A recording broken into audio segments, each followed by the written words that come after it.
Exactly 31 days ago, 1 full month, this lawn space that you see right here had a very low spot in it. At the time, I already had dense grass. Everything was green and growing. So leveling out that spot meant putting something on it. But who wants to kill off their grass to fix a low spot? Fortunately, you don't have to kill off your grass. You can still put stuff right on top of it, and the grass doesn't look hardly any different at all. The only major difference here is after 31 days, the low spot that was in that lawn is gone. It's not 100% gone, but we're talking 80%, maybe 85% gone. Throughout the course of this video, I want to talk to you about the things that I did to prepare the space to level and how I leveled it incrementally throughout the course of the month. So first of all, this is the after shot. Now, if you watch the entire video, you'll see the process from start to finish. And I do want to start this off right away by saying it's not perfect. You can still see some of the leveling material that was set down. Plus, I didn't quite bring everything up as high as I wanted right along this curb line. Despite that, I did bring the level up. The lowest spot, the worst spot there, was ground that had settled down after we put a irrigation line, or not an irrigation line, a drain line into the lawn last year. If you've ever done digging into the ground and then putting soil back on that spot, you know well and good that over the course of an entire year, most of that soil is going to settle down. It's going to get a lot lower than it was to begin with. That happened with me. The worst of my low spot after an entire year had gone by was about an inch, maybe a slightly more than an inch deep. So it's nothing crazy. But now, after having gone through this process, now the worst of my spots are maybe quarter of an inch deep. Some spots really feel as level as it could possibly be. Now I'm going to turn it over to the rest of the video. A lot of this footage was filmed a month ago. Some of it was filmed 3 weeks ago, and etc. in between. To start off the process, I got this lawn space ready for leveling. You can't just wake up one morning and just dump stuff onto it and hope that everything turns out okay. I did a lot of watering to make sure that the soil was like seriously saturated, because once I put leveling material on it, I don't want to water the material. Putting water on sand and soil that's sitting on top of the grass makes it hard, thick, dense. It's hard for the grass to grow back up through it. So you have to do a lot of that watering early on before you try to level it. At the same time, I fertilized the grass. And not only did I fertilize the grass, but I used water-soluble fertilizer so that it would push immediate growth quickly. I paired that up with some slow-release organic fertilizer for sustained growth throughout the course of the month. But that very first dose of fast-release water-soluble nitrogen is what caused this grass to be able to grow quick enough to overtake the material that was placed on the lawn. If you look closely, my area that was leveled is darker. It's a darker green. It actually looks like healthier grass than the rest of the lawn, because the rest of the lawn didn't actually need to be leveled. So I didn't put extra fertilizer over there. Now, to illustrate my purposes for this leveling job, I just want to show you this, even though it's not necessarily part of this video. This is the leveling job that I'm going to be doing. My level is flush on the ground everywhere over here, except for right there. And that's about 1 inch, about 1 inch in depth, almost to my second knuckle. I could follow this line the whole way, all the way up to my fence, and you're going to find the depression is right there. This is exactly where we put our drain line in last spring. Even as we get closer to the fence, the depression is still there. Maybe not quite as big, about 1/2 inch maybe 2/3 of an inch, but it's still there. Additionally, I'd like to add a little bit of material right along the edge here to make it a little bit easier to run the mower and to edge in this area. This ground right here is actually a little bit higher than the curb. And then when we get over here, it's significantly lower. So that means I won't really be putting any material there, but I will be putting it along the curb edge all the way to almost the end.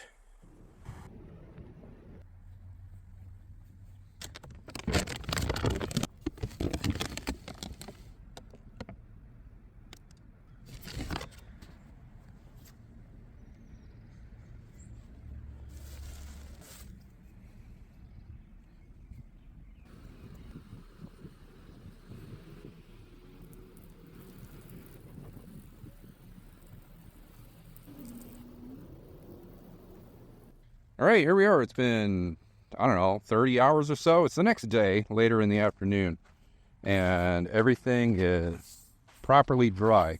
I did come out here a couple other times and mix it all up with a shovel and my foot, trying to, things like this. Like underneath the top layer, it was still wet. At this point, everything is dry. I'm going to go ahead and take all of this dry sand. I'm going to throw it into this great bucket, just scoop it in there with a shovel.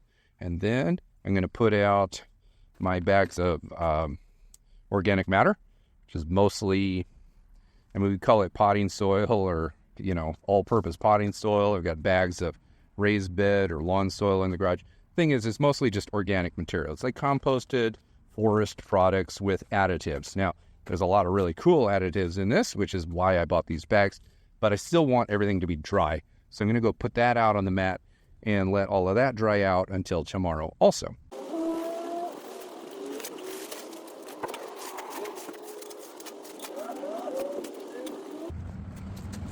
Almost forgot. Start working with actually dry sand. It gets really dusty. Mass.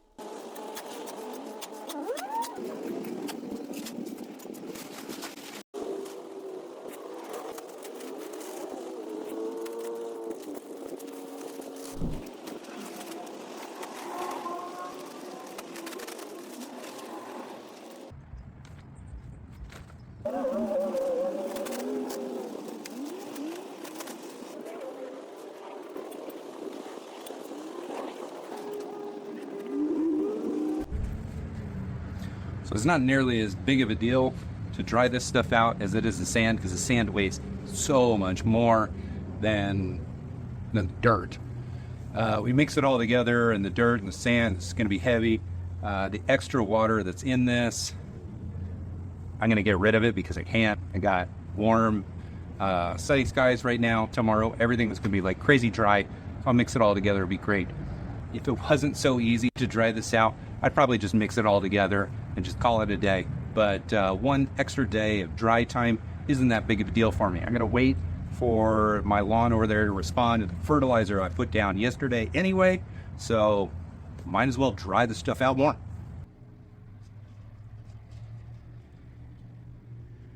I like these gloves. Disposable nitrile gloves. Prop 65 compliant approved, the box says. I don't know if they're the best gloves, but I like them a lot. I suppose I'll link to them down in the description below. I just got them off of Amazon. It's probably a ton of gloves very similar to these.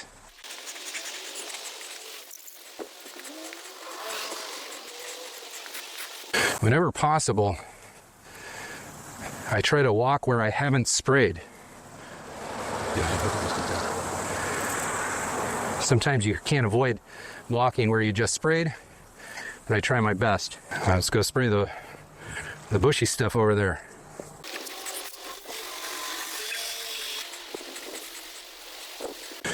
All right, I got a tiny little bit left here in my tank.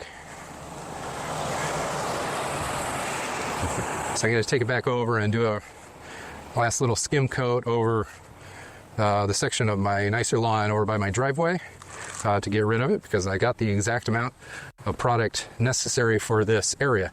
So I want to use it all.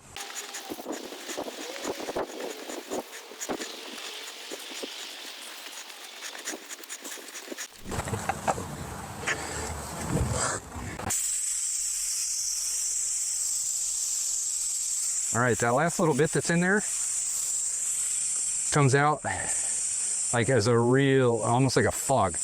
So if you want to be really safe, you don't ever spray that last little bit out. Depressurize the chamber, and then you can open it up.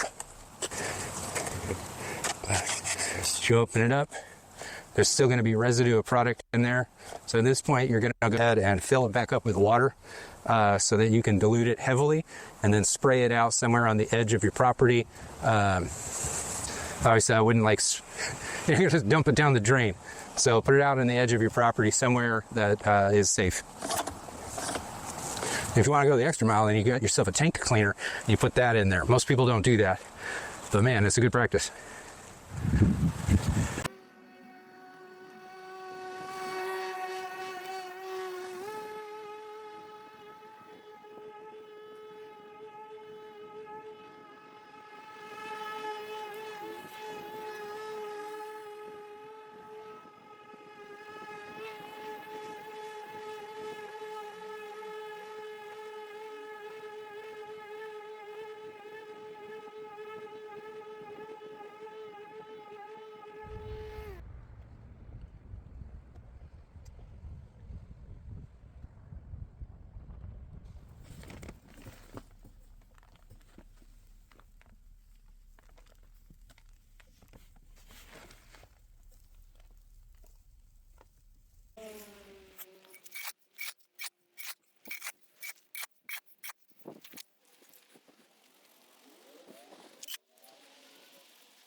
finally getting to the flattening. Oh, okay, that's what you're doing. Yeah. Oh, the green. Yeah. Yeah, I made my own little sand soil mix to stick in there. Right after having mowed it. Can actually see a little bit of yellowing close to the ground, which is kind of what you'd expect. Part of that grass had been covered up with sand for a good handful of days, sand and soil for a couple of days before it grew back in. So now that it's in the sun, it's going to be getting a little bit more of that green back. But put the level down so we can see it. See, it's kind of that yellow-green coming up. Well, if it would stay up, there we go. So the levels definitely come up just by putting just a little tiny bit. You saw it wasn't very much, just a handful of shovel scoops. Put it in the lowest areas, and you let that grass start growing back through it. That way I can go ahead and put more down. This grass is not dying. It's just barely yellowing out a little bit. But we could put some more sand soil mix and start bringing this all the way to grade. Over here, I was concerned about this area with the rain over the weekend washing out. But as you can see, like nothing happened at all. I definitely got washout over there from my mulch. But over here, everything stayed in place just the way it's supposed to.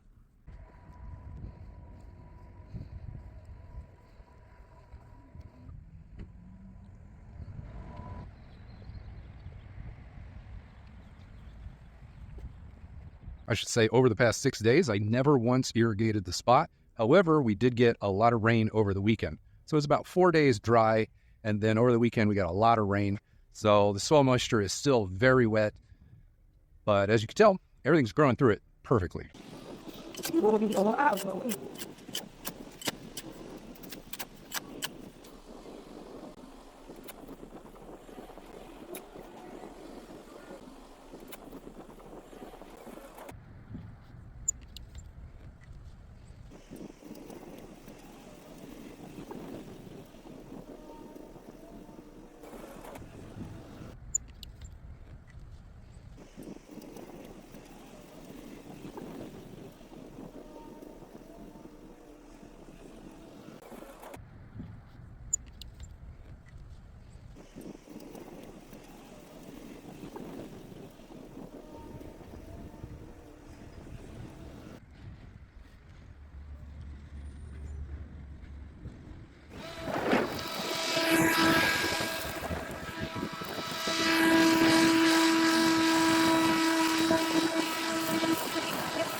All right, today is day 13 of this project.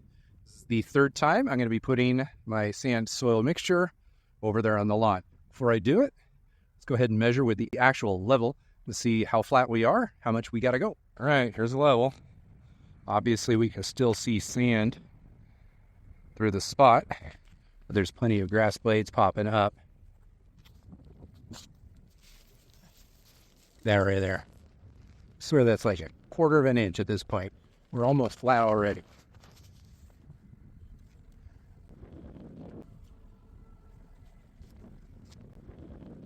Go up the weight a little bit more. That one's closer. That one's closer to half an inch or so. Right there, we're almost completely flat. Chances are good. Most of this area is mostly flat beyond. Most of this area is mostly flat beyond this, but along this line, the ground is lower than the curb. So I'm going to have to keep adding sand over there to kind of taper it up to the curb. Now that I'm getting to a really flat lawn space, because I'm trying to make it even flatter, I can't use the same leveling rake. I mean, I probably could if I really had to, but at this point, since I'm going to be putting sand on a wider area, I need a wider rake. This lower rake right here was fine, about 18 inches wide, 16 inches wide, something like that. This is fine for really low divots where you're just putting, it's like I did over here. It was like just a really narrow area that I put it in. For this batch, I'm going to be putting a lot more material on a wider area. So to have a really good feathering or tapering of the sand in all directions, a wider rake becomes more and more crucial. Over the last week, I got a little bit of accidental moisture into my sand bucket. So I'm putting the sand out, spreading it wide and giving it about 30 minutes for the sun to dry some of that up. Then I'm going to mix in my dry dirt. Shouldn't be too wet when I put it on the ground.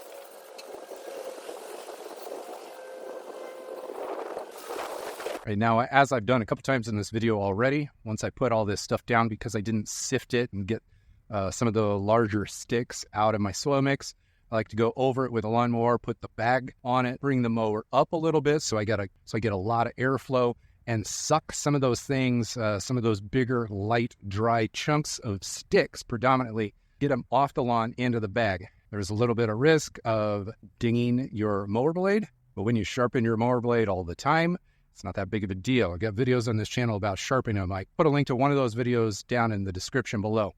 I don't worry so much about my blade because it's really easy to keep it sharp.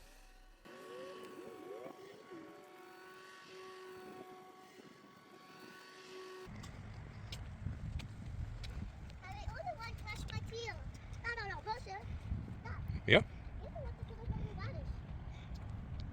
Here we are at day 21. 21 days ago, I started the leveling process. Let's go take a look at it right now. It's been about 7 days or so, roughly, since I applied the last dose of sand soil mixture. Can you tell I've done anything to this lawn from this far away? Probably not, unless you're really looking for it. Before I started leveling, I started fertilizing the lawn to get rid of the rust fungus. All of that is basically gone. I've actually started letting the grass grow up. This is about 1/4 of an inch taller than it has been over the past few weeks. Almost impossible to tell from this far away, but I have set the mower higher. And the reason for that is I have decided that I'm not going to continue leveling the lawn right now. I'm going to let this grow out a little bit. So from all of these vantage points, you can still tell that there is sand there, and that the grass is growing back through the channel, through that low channel.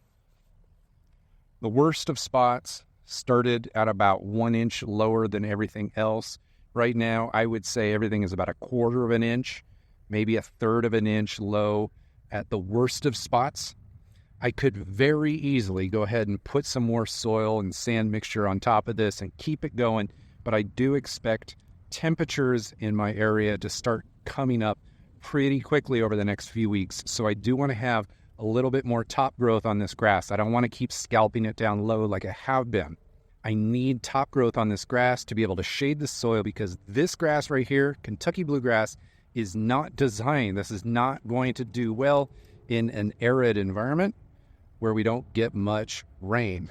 When you're not getting very much rain and you're going into summer season, then that means you have to irrigate a ton to keep Kentucky Bluegrass green and growing. I live in Southern California. We have drought. We have watering restrictions. We've had good rain over the past 24 months or so, but that is like you can't just assume that that's going to continue on. So I'm going to let this grass start growing up tall to give me as much shade as I possibly can over the soil so that I can retain as much moisture in the soil throughout the main growing season. And then come early to mid-fall, I'll probably do one last leveling job to really polish off this area. I'm going to actually give you an after shot another 7 to 10 days later when you're going to be able to see this after it's grown all the way in and you can't really see that sand at all.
All right, let's do this again. Day 31. Bring it over here to roughly the worst spots. Figure out how to hold the camera. I mean, that's really stinking close to flat. It's not all the way there, but it's close. Here, right along the sidewalk, exactly, I still got a gap. So I'll have to decide whether I want to wait all the way to summer for this little gap, but I definitely don't need to do anything else here. Let's take it back a little bit more. That is so close to the ground. 1/8 of an inch, maybe. Right here, we're looking more like 1/4 of an inch. So it's still got a little bit to go. That is way better.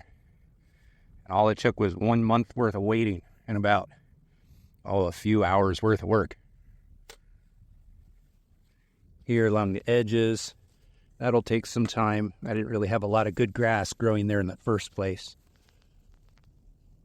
So probably that will be part of the fall leveling job as well.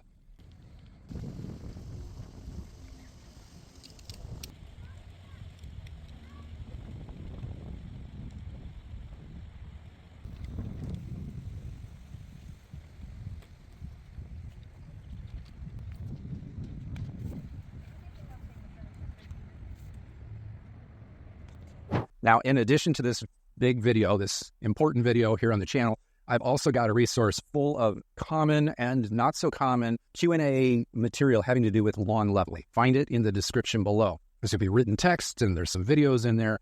Take a look at that. And if you're new to the hobby of tending to your lawn, making it as good as you possibly can, also have resources down there as well. Most of them are completely free. For the most part, leveling happens in cool season lawns during the spring and the fall.